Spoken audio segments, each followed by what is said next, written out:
Right now, you know, it's a sense of outrage, not only here, around the country, around the world. Um, People last week was protesting in Brazil, in Paris, in London, about what happened in Ferguson. And brother wanted me to introduce myself. I'm sorry for being facetious like that. My name is Q-Tip, if you didn't know.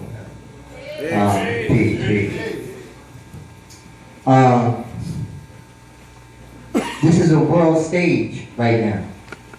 You know, with the internet being what it is, social media, it's made the world that much more smaller in context. You know, there's some things about social media that we may have issue with, but in this regard, when things like this happens, it makes it that much more smaller. And, you know, being that this nation was formed basically through the vehicle of the hip-hop culture, and we seen what we doing as artists in this culture in terms of music, in terms of how we're portraying ourselves, the images, the narratives that we're shaping about ourselves in our neighborhoods and our brothers and our sisters. If you had a scale, it's egregiously lopsided to the side of negativity, self-hate, self-degradation, hate towards your brother, degradation towards our women. Now, we all know that life, it exists in a 360-degree sphere. You have good and bad, good and bad, yin and yang. We all understand that. But being that we are the practitioners of this art, of this form, of this hip-hop, there was once upon a time, not too long ago, where we made it our duty to implement a balance. And I promise I'm not going to be too long, but the reason why I'm talking about hip-hop, because it's just no doubt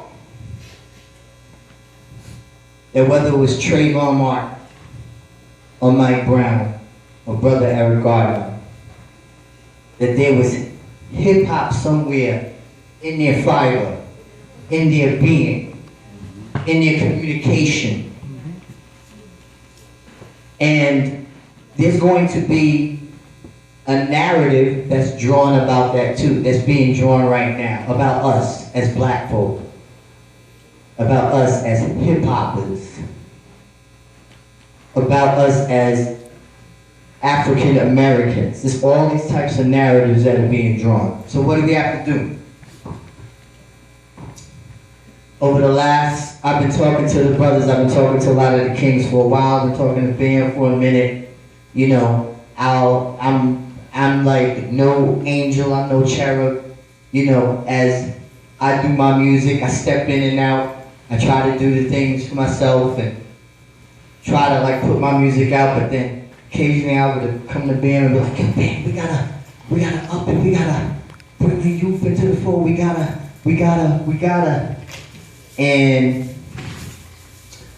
I have to tell you that over the last few months, I've been working tirelessly to try to make this we are. So I don't know if any of y'all know, but I'm gonna let y'all know now about some of the new inductees and what, you know, our plan, when I say our, I'm speaking about specifically Minds and Ninth Wonders for our chapter, for what we're trying to do for the nation, to really put a stronghold out there so that we can be active and not just be angry, not just be emotional, but have a real thing there for change, a real vehicle, a real structure. So some of the inductees that we had recently was Nas. He joined.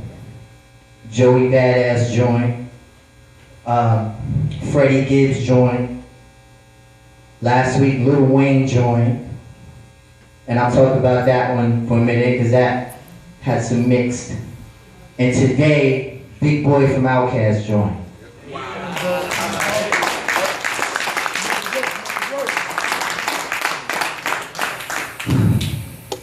And I've been talking to a lot more, so in the next few weeks we'll see more. The reason why that's important is because, you know, how many mothers do we have in here? And fathers as well. So we know how our children are with this music and with when we see the videos. Oh my, that's Lil Wayne, I want to get, you know, you pass by their room, you hear what they're listening to, you see what it is, right? And like I said earlier, if you had that scale, it would egregiously lean lopsided to the negativity, right? So when I had conversations with Wayne, you know, he was just like, you know, I'm not necessarily a political cat. I may say things here and there in my music. I'm like, it's all right, bro, because what we need to do is show that we stand together. Number one, that there's a solidarity, that there's not a divide, any separatism. I spoke about yin and yang. I spoke about the polarity of life, the good and the bad, the north, the south, all of those polarities. Could you imagine what nature would be like if there was a divide in any of those polarities? We wouldn't exist. So if you really think about it, there's a need for balance. There's a need for that brother that still has that, but still says, I could be a part of this nation.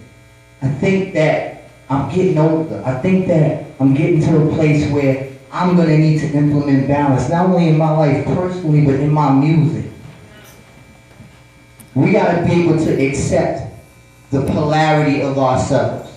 So I said that to Wayne. I was like, you know what? We stand in solidarity, that's great.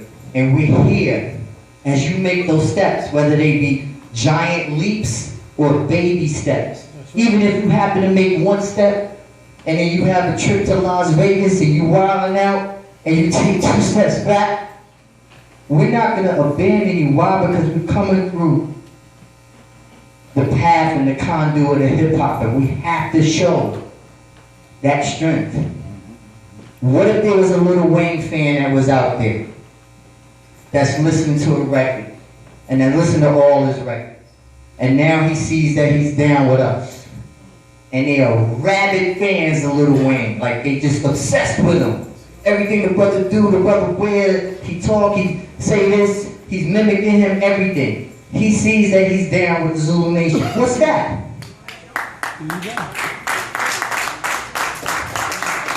He does acknowledge. He sees what it is.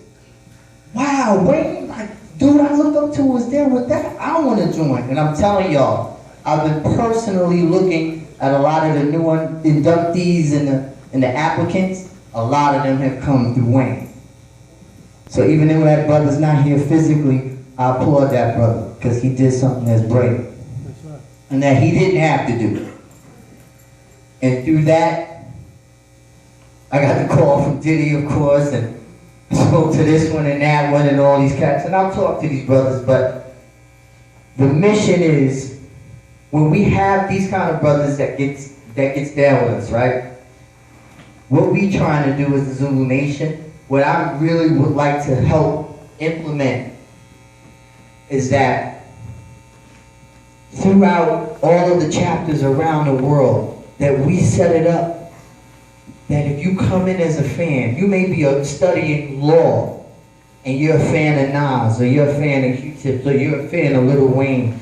You may be, you know, studying communications at Brixton. You know, you may be of West Indian descent, and you may be in Antigua, and you're studying the arts or whatever. All of those things that you're studying, you can use in efforts to help rise up leadership in your own community.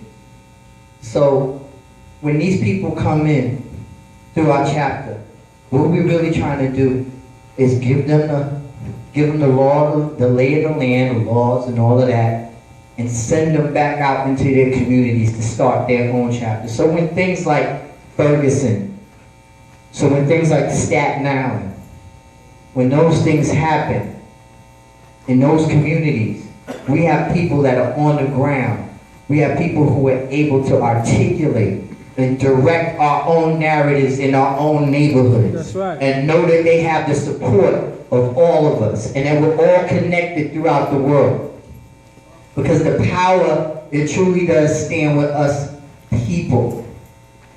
So we're just trying to unleash that idea, unleash that power within you, unleash that power within the sister, within the brother, whether you white, whether you Latino, whether you Asian. If you understand what we truly about, and you get the lessons, and you get the laws, and you see what it is, and you see it's about peace, love, unity, and having fun around the globe, then hopefully the mission will be accomplished. We're going to try to really do, hopefully further down the line, build something where we can have like an IPO or something like that, where we could raise enough money that we could have our own lobbyists that we could pay to sit in Washington for 2 years or something like that for laws that need to be passed. Because that's the only way we can really make a difference. So we'll use our influence as entertainers and athletes who I've been speaking to as well. And because hip-hop also is a, how do you say, it's a bandwagon culture. You see one person with something and they know, then you want it, and da-da-da-da-da, which is cool. But we have to be strategic about that and use that to our advantage. So when we do get to those places where we are able to get enough money, enough funding, enough influence, God willing, we'll get to that goal that we will be able to truly affect change within the paradigm of what we live in this country, and hopefully around the world. So I want to thank y'all for staying this late and listening to what I have to say. I want y'all to know that I'm on it. I'm on it, I'm on it, I'm on it, I'm on it. Because like you, I'm tired of this. I'm in a position that I can do something, and I'm committed to it. So I just want y'all to know that. Peace.